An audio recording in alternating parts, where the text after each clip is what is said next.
कही घिनई हन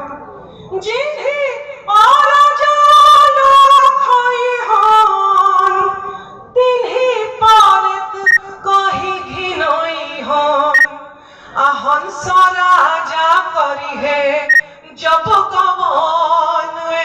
मोर गंगा जी हो रखी हो चरण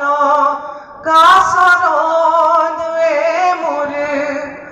गंगा जी हो कहत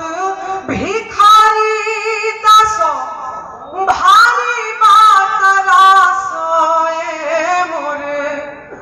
गंगा जी हो कहत भिखारी दास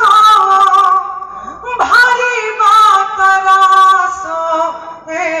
मोर गंगा जी हो अघेरी जन घड़ी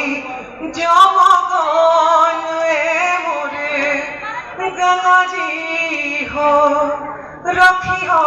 चरण का शरण मोर गंगा जी हो। अंतिम समय में मृत्यु से